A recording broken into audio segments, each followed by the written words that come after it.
Video பார்த்துட்டு இருக்கிற உங்க எல்லாருக்கும் வணக்கம். இன்னைக்கு நான் 2016 வருஷம் ரிலீஸ் ஆன நர்கட்டல் அனிமல் அப்படின்ற ஒரு ஹாலிவுட் படத்தோட கதையை தான் பார்க்க போறேன். 20 வருஷமா பிரிஞ்சிருக்க புருஷன் பொண்டாட்டிக்கு ஒரு தண்டனை கொடுக்கறாரு. அது எப்பேற்பட்ட தண்டனைன்றத கண்டிப்பா நமக்கு எல்லாருமே தெரிஞ்சுக்கணும். குறிப்பா இந்த படத்தை பெண்கள் பாருங்க, பொன்லைன் சொல்லிலாம் போர் அடிக்காம நேரா படத்தோட கதைக்குள்ள போயிடலாம். படத்தோட தொடக்கத்திலே நிறைய பெண்களை நிர்வாணமா நிக்க வச்சு ஒரு ஆர்ட் கேலரி நடத்திட்டு இருக்காங்க. அதுல ஒரு பொம்பளை காட்டுறாங்க. இவங்க தான் நம்ம படத்தோட ஹீரோயின். அது மட்டும் இல்லாம இந்த கேலரியோட ஓனரே அவங்க தான். இப்படி இந்த ஆர்ட் கேலரிலாம் முடிச்சிட்டு ஹீரோயினுக்கு என்ன பண்றாங்க, நேரா தன்னோட வீட்டுக்கு போறாங்க. வீட்டுக்கு போனதுமே அவங்களுக்கு ஒரு பார்சல் இருக்கு. அந்த பார்சலை யார் அனுப்பியிருக்கான்னு சொல்லி பார்த்தா அவங்களோட முன்னாள் கணவர். ஆமா, ஹீரோயினுக்கு கல்யாணம் ஆக்கி விவாகரத்தும் ஆயிட்டு அவங்களுக்கு ஒரு பெண் குழந்தை கூட இருக்கு. அதுக்கடுத்தா இப்போ ஒருத்தர் கூட வாழ்ந்துட்டு இருக்கிறாங்க. சரி, அப்படி என்ன அனுப்பியிருக்காருன்னு சொல்லி பார்த்தா நர்கட்டல் அனிமல் அப்படின்ற ஒரு நாவலை எழுதியிருக்காரு அந்த மனுஷன். அதை தான் பொண்டாட்டிக்கு அனுப்பி படிக்க சொல்லி கொடுத்திருக்கிறாரு போல இருக்கு.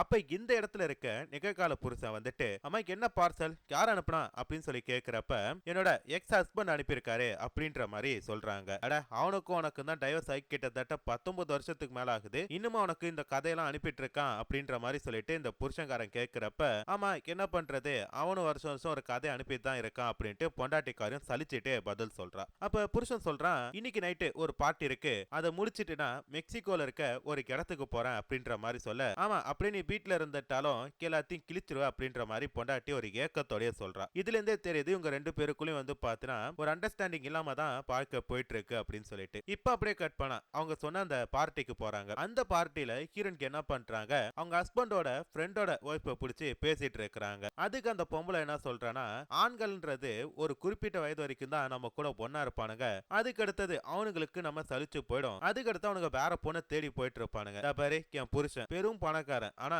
அவனுக்கு பெண்களை பிடிக்கவே பிடிக்காது, ஆண்களை மட்டும் தான் பிடிக்கும். அப்பேற்பட்டவன் கூட நான் இன்னும் வாழ்ந்துட்டு இருக்கேன்னா அதுக்கு ரெண்டே ரெண்டு காரணம் தான். ஒன்னு பணம், இன்னொன்னு அந்த பணத்தை வச்சு எத்தனை காலிங் பசங்களை வேணாலும் என்னால வந்து பாத்தீங்கன்னா அட்டன் பண்ண முடியும் அப்படின்ற மாதிரி நல்லா இருக்க கிரண் மனசுல வந்து பாத்தீங்கன்னா ஒரு கெட்ட எண்ணத்தை பதச்சிட்டு இருக்கிறா. இப்ப கிரண் வீட்டுக்கு போய் தூங்கலாம் அப்படி சொல்லிட்டு பாக்குறாங்க. தூக்கம் வர மாட்டேனுது. அப்பதான் அவங்க முன்னாள் கணவர் அனுப்புன அந்த நாவலுக்கு எடுத்து படிக்கலாம் சொல்லிட்டு படிக்க ஆரம்பிக்கிறாங்க. அப்படியே நமக்கு படம் இதுக்கு மேல நிகழ்காலம் அப்புறம் கதை அப்படின்னு சொல்லிட்டு மாறி மாறி போவோம். முடிஞ்ச வரைக்கும் குழப்பாம பாத்துங்க. இப்ப நாவலுக்குள்ள ஒரு 3 பேரு கார்ல போயிட்டு இருக்காங்க. யார் யாருன்னு சொல்லி பார்த்தா ஹீரோயின், அவங்க ஹஸ்பண்ட், அப்புறம் அவங்க பொண்ணு அப்படின்னு சொல்லிட்டு 3 பேரும் கார்ல போயிட்டு இருக்காங்க ஒரு ரோட் ட்ரிப்ல. அப்படி ஹீரோவோட காருக்கு முன்னாடி 2 கார் போயிட்டு இருக்கு. அதுல எவனுமே பலி விட மாட்டான். ஹீரோவும் ஆரனை அடிச்சு அடிச்சு பாக்குறாரு, பலி கிடைக்கவே இல்ல.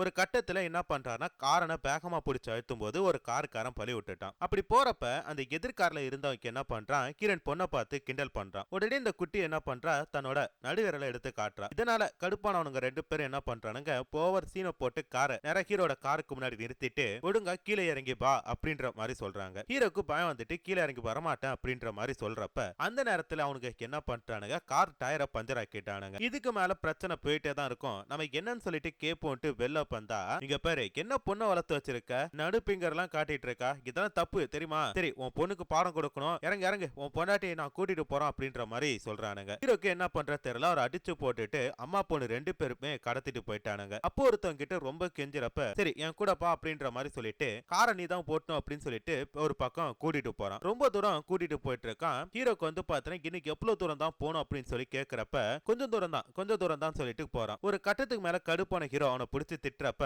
நடுவெளிக்கு இறக்கி விட்டுட்டு அந்த கார்காரங்க என்ன பண்றான், அவனோட காரை எடுத்துட்டு அந்த இடத்தை விட்டு போயிட்டான். டக்குன்னு இப்ப ஹீரோனுக்கு என்ன பண்றாங்கன்னா அந்த புத்தகத்தை மூடி வைக்கிறாங்க. ரொம்ப நாள் கழிச்சு கதை அனுப்புறான். ஏதாச்சும் ஒரு காதல் கதை அனுப்புவான்னு சொல்லி பார்த்தா இப்பயும் கொலை ரேப்பு அப்படின்ற மாதிரி சொல்லி அனுப்பியிருக்கான்ட்டு அவங்க முன்னாள் கணவரை திட்டிட்டு படுக்க பாக்குறாங்க. தூக்கம் வரல. சரின்ட்டு என்ன பண்றாங்கன்னா இப்ப இருக்கிற அந்த கணவருக்கு கால் பண்றப்ப அவரு போனை எடுத்துமே கொஞ்சம் கோபமா பேசுறாரு. ஒரு முக்கியமான மீட்டிங்கு கிளம்பிட்டு இருக்கேன், இந்த நேரத்துல எதுக்கு போன் போட்டு டிஸ்டர்ப் பண்ற அப்படின்றாரு. பக்கத்துல வந்து பார்த்தோன்னா ஒரு பொண்ணோட குரல் கேக்குது. அப்பவே அவங்க முடிவு பண்ணிட்டாங்க இவனுக்கு ஏதோ ஒரு பொண்ணு கூட அஃபேர்ல இருக்கு, அதனால தான் நம்ம கூட பழக மாட்டான், போற போக்க போத்தா நம்ம கண்டிப்பா கைட்டி விட்டுறோம் அப்படின்னு சொல்லிட்டு இவங்க அதை நினைச்சிட்டே படுத்திருக்காங்க. தூக்கமும் வரமாட்டேனுது. சரி திருப்பி அந்த நாவல் எடுத்து படிக்கலாம் அப்படின்னு சொல்லிட்டு படிக்கிறாங்க. அப்படி படிக்கிறப்ப அந்த பாலைப்பணத்துல இருந்து ஹீரோ தப்பிச்சு போகலாம்னு சொல்லி பாக்குறப்ப திருப்பி அந்த 2 பேரும் கார்ல வந்துட்டு, யோ எங்க இருக்க, உன் பொண்டாட்டி போல வேணுமா வேணாமா அப்படின்ற மாதிரி சொல்லிட்டு ஹீரோ பார்த்து கேக்குறாங்க. ஹீரோ பயத்துல என்ன பண்ணிட்டாரு, டக்குன்னு அப்படியே கீழே படுத்துறாரு அந்த பதக்குழி கிட்ட. வந்து போனவங்களும் அவனை காணும் அப்படின்ற மாதிரி சொல்லிட்டு போயிட்டானுங்க. அப்படி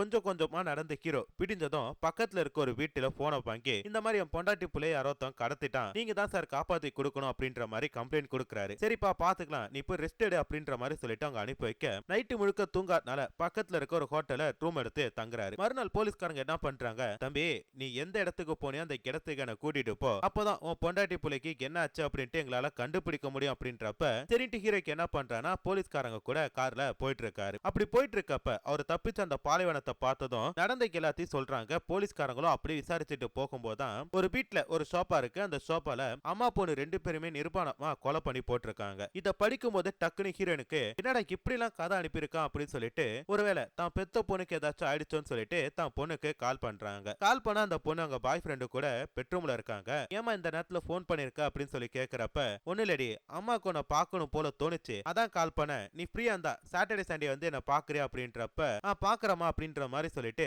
பொண்ணும் காலை கட் பண்ணிட்டா. இப்ப கிரண் திருப்பி அவங்க கல்யாணம் எப்படி நடந்துச்சு அப்படின்றத நினைச்சு பாக்குறாங்க. ஹீரோ அண்ட் கிரண் 2 பேருமே நல்ல நெருங்கிய நண்பர்கள் தான். காலேஜ் படிக்கும் போதுதான் 2 பேருமே பிரிஞ்சு போயிருப்பாங்க. ஒரு நாள் எதாச்சும் நியூயார்க்ல மீட் பண்ணிடுறப்ப ஹீரோ பார்த்து கேக்குறாங்க, ஆமா இங்க எதுக்கு வந்திருக்க அப்படின்னு சொல்லிட்டு. ஒரு சின்ன வேலை அதை முடிச்சிட்டு கிளம்பிடுவேன் அப்படின்ற மாதிரி ஹீரோ சொல்லி பேசிட்டு இருக்காரு. அப்படி இவங்க 2 பேரும் பேசிட்டு இருக்கப்பதான் ஹீரோனோட அண்ணன் அதாவது ஹீரோவோட ஃப்ரெண்டு வந்து பாத்தீங்கன்னா ஒரு கேவா மாறிட்டாரு அப்படின்ட்டு தெரிய போறது. நானும் நீனும் அந்த மாதிரி கேவா தான் இருப்பேன்னு நினைச்சேன், ஆனா நீ நல்ல மனுஷனா இருக்கேடா அப்படின்னு சொல்லிட்டு ஹீரோ கிட்ட பேசிட்டு ஒன்னு எனக்கு பிடிச்சிருக்கு, நம்ம 2 பேரும் கல்யாணம் பண்ணிக்கலாமா அப்படின்ற மாதிரி சொல்லிட்டு டக்குனு ஹீரோன் கேட்றா. ஹீரோவும் ஒத்துக்கிறாரு. அதே மாதிரி அவங்க அம்மா கிட்ட அதாவது ஹீரோன் போய் தான் அம்மா கிட்ட கேக்குறப்ப அந்த பொண்ணு என்ன சொல்றானா, நீ கல்யாணம் பண்ணிக்காம ஹீரோ கூட எத்தனை நாள் வேணாலும் ஒரே வீட்டுல இருந்துக்க, ஆனா கல்யாணம் பண்ணா கண்டிப்பா ஒரு பணக்காரனை தான் கல்யாணம் பண்ணணும், அப்படி பண்ணாதாமா நம்ம சேட்டத்துக்கு ஒத்து வரும் அப்படின்ற மாதிரி சொல்லிட்டு இருக்காங்க. ஆனா ஹீரோனுக்கு வந்து பாத்தீங்கன்னா கண்டிப்பா அது நடக்காது, கல்யாணம் பண்ணா ஹீரோ தான் கல்யாணம் பண்ணுவா அப்படின்ட்டு பிடிவாதமா பேசிட்டு இருக்காங்க. இப்ப அப்படியே கட் பண்ண ஹீரோன் பெட்ல இதெல்லாத்தையும் நினைச்சிட்டு படுத்துட்டு இருக்க திருப்பி வந்து பாத்தீங்கன்னா அந்த புக்குக்குள்ள போறாங்க. போலீஸ்காரங்க சம்பவ இடத்துல இருந்து ஹீரோ கூட்டிட்டு வந்துட்டு உன் பொண்டாட்டி புள்ள 2 பேருமே ரேப் பண்ணி ரொம்ப கொடூரமா கொலை பண்ணிருக்காங்க, அந்த இடத்துல கை தடயத்தை தேடி பார்த்தா நிறைய பேரோட கை தகவல் கிடைக்குது, முதல்ல உன்னோட ரேகையை கொடுத்துட்டு போ, அப்பதான் இந்த கொலை பண்ணலன்னு சொல்லிட்டு நாங்க முதல்ல முடிவு பண்ண முடியும் அப்படின்றாங்க. சரின்ட்டு அதை கொடுத்துட்டு ஹீரோக்கு என்ன பண்றானா கிட்டத்தட்ட 1 வருஷமா வெயிட் பண்ணிட்டு இருக்கான். 1 வருஷம் கழிச்சு ஹீரோக்கு ஒரு போன் கால் வருது. உன் பொண்டாட்டி புள்ளைய கொலை பண்ணவனோட ஒரு போட்டோ அனுப்பியிருக்கோம், அதை பாரு அப்படின்ற மாதிரி சொல்றப்ப ஹீரோக்கு அந்த போட்டோல இருக்கிறவன ஞாபகமே கிடையாது. எங்க எனக்கு சத்தியமா ஞாபகம் இல்ல அப்படின்ற மாதிரி சொல்றப்ப ஏன்பா 1 வருஷம் கழிச்சு ஒரு க்ளூவை கண்டுபிடிச்சிருக்கோம், அதுல ஒரு லாரி மண்ணலி போறியே உனக்கு நியாயமா இருக்கா அப்படின்ட்டு போலீஸ்காரர் கேக்குறாரு. ஹீரோக்கு என்ன பண்றது தெரியல, அதிகப்படியான போதையில படுத்திருக்காரு. அப்படி போதையில படுத்திருக்கப்ப டக்குன்னு அவங்க பொண்ணு ரேப் பண்ணவனோட முகம் நினப்புல வந்துட்டு போக உடனே போலீஸ்காரனுக்கு கால் பண்ணி எல்லாத்தையும் சொல்றாரு. அவன் முகத்தை பார்த்தா கண்டுபிடிச்சிருவேன், குற்றவாளி நேர்ல கூட்டு வர முடியுமா அப்படின்னு சொல்லி கேட்க ஒரு வாரம் டைம் கொடு அப்படின்ற மாதிரி சொல்லிட்டு போலீஸ்காரன் காலை கட் பண்ணிட்டான். அடுத்த 1வது வாரத்திலே போலீஸ்காரங்க என்ன பண்றாங்க, ஒரு சில பேர் புடிச்சிட்டு வந்துட்டு ஹீரோ கிட்ட காட்டுறாங்க. அதுல ஒருத்தன் தான் ஹீரோவை கார்ல கூட்டிட்டு போனவன். அவனை பார்த்தமே ஹீரோ கண்டுபிடிச்சு சொல்றாரு. ஆனா அவனுக்கு வந்து பார்த்தனா ஹீரோவை சுத்தமா ஞாபகமே கிடையாது. யாரு சார் இவரு அப்படின்னு சொல்லிட்டு திருப்பி கேட்கிறப்ப வா தம்பி உன்னை விசாரிக்கிற ரூபத்துல விசாரிச்சா அவருக்கு யாருட்டு தெரிஞ்சிட போகுது அப்படின்னு சொல்லிட்டு ஹீரோவை வந்து பார்த்தனா விட்டுட்டு போலீஸ்காரங்க அந்த கொலகாரனை கூட்டிட்டு போறாங்க. டக்குன்னு பார்த்தா ஹீரோன் தூக்கத்துல இருந்து கண்ண முழிக்கிறாங்க. ஆமா அந்த கதையை படிச்சிட்டு இருந்தவங்க அப்படியே தூங்கிட்டாங்க போல இருக்கு. சரி திருப்பி அவங்க வாழ்க்கையில அதாவது ஹீரோக்கும் ஹீரோனுக்கு எப்படி கல்யாணம் ஆச்சு அப்படின்ட்டு யோசிச்சு பாக்குறாங்க. அம்மா கிட்ட சண்டை போட்டப்ப அம்மா சொல்றாங்க, பணக்காரனால மட்டும்தான் நம்மளால நிம்மதியா வாழ முடியும் அப்படின்றப்ப ஒன்ன மாதிரி நான் இருக்க மாட்டேன், கண்டிப்பா ஹீரோ வந்து பார்த்தா சந்தோஷமா பாத்துப்பா அப்படின்னு சொல்லிட்டு அடுத்தா இவங்க 2 பேருமே வந்து பார்த்தா கல்யாணம் பண்ணிக்கிற மாதிரி தெரியுது. இப்படிதான் இவங்க 2 பேருமே வந்து பார்த்தா கல்யாணம் பண்ணிட்டு சந்தோஷமா வாழ்ந்துட்டு இருக்காங்க. அப்படி ஒரு நாள் ஹீரோக்கு என்ன பண்றாரு, தான் எழுதின ஒரு நாவல் எடுத்து தான் பொண்டாட்டிட்ட படிச்சு பாரு அப்படின்ற மாதிரி சொல்றப்ப அது ஹீரோனுக்கு சுத்தமா பிடிக்கல, நிறைய குறைகளை சொல்றாங்க. அதனால ஹீரோ கடுப்பாயிட்டு அந்த கதை உனக்கு பிடிச்சிருக்கான்னு சொல்லி கேட்கல,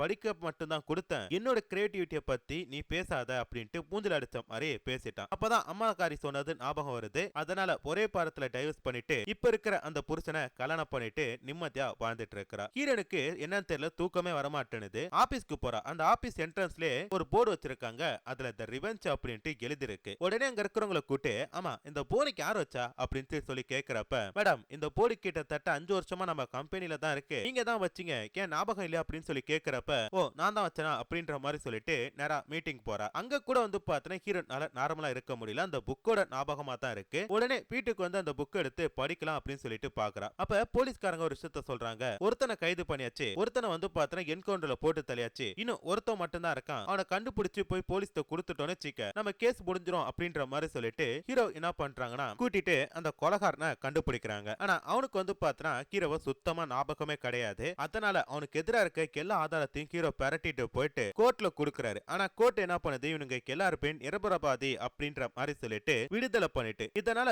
போலீஸ்காரங்க என்ன பண்றாங்க, ஹீரோக்கு கால் பண்ணி நடந்த எல்லாத்தையும் சொல்றப்ப, எப்படி சார் எல்லா ஆதாரத்தையும் தான் நான் ரெடி பண்ணல, ஏன் இந்த மாதிரி ஆச்சு அப்படின்னு சொல்லி கேக்குறப்ப, சரி உன்னை நேரா மீட் பண்ணணும், நீ மீட் பண்ணலாமா அப்படின்னு சொல்லிட்டு போலீஸ்காரன் கேக்குறான். நேரா மீட் பண்றப்ப போலீஸ்காரருக்கு என்ன சொல்றாருன்னா, எனக்கு நுரையீரல்ல புற்றுநோய் இருக்கு அப்படின்ற மாதிரி சிரிச்சிட்டே சொல்றாரு. அப்புறம் எப்படி சார் சிகரெட் அடிச்சிட்டு இருக்கீங்க அப்படின்ற மாதிரி சொல்றப்ப, தம்பி நம்ம வாழ போறது ஒரே ஒரு வாழ்க்கை தான், அந்த ஒரு வாழ்க்கைக்காக பிடிச்சது செய்யாம இருக்க முடியுமா? உன் பொண்ணுக்கும் உன் பொண்டாட்டிக்கு நீதி வேணும்னா நாளைக்கு கோர்ட்ல இருந்து அவனுங்கள ஜெயிலுக்கு கூட்டிட்டு போற வழியில கடத்திரி எடுத்துட்டு வரேன், போட்டு தள்ளிடு அப்படின்ற மாதிரி சொல்லிட்டு ஒரு துப்பாக்கியை கொடுக்கறாரு. ஓகே சார் நான் கண்டிப்பா பண்றேன் அப்படின்ற மாதிரி ஹீரோப்பும் சொல்றான். ஆனா ஹீரோ ஒரு தொடநடிக்கைன்றத மறந்துட்டான் போல இருக்கு. மறுநாளைக்கு என்ன பண்றாங்கன்னா, போலீஸ்காரர் அவங்க எல்லாருமே அந்த இடத்துக்கு கூட்டிட்டு வராரு. சார் இவனுங்க கிட்ட பேசுவோம், உண்மையை பொத்துக்கலைன்னா போட்டு தள்ளுவோம் அப்படின்ற மாதிரி சொல்ல, அந்த நேரம் பார்த்து அந்த போலீஸ்காருக்கு லைட்டா மூச்சு திணறல் ஏற்படுது. இதை பயன்படுத்திட்டு அந்த ரெண்டு குற்றவாளிகளும் தப்பிச்சு போக பார்க்க, டக்குனு அந்த கார்ல லிஃப்ட் கொடுத்தானே அவனை வந்து பார்த்து அந்த போலீஸ்காரன் போட்டு தள்ளிட்டான். போலீஸ்காரனை பார்த்து ஹீரோ வந்து செம்மையா திட்டிட்டு இருக்கான். யோ பாபன் அவனுக்கு எதுக்கே கொலை பண்ண,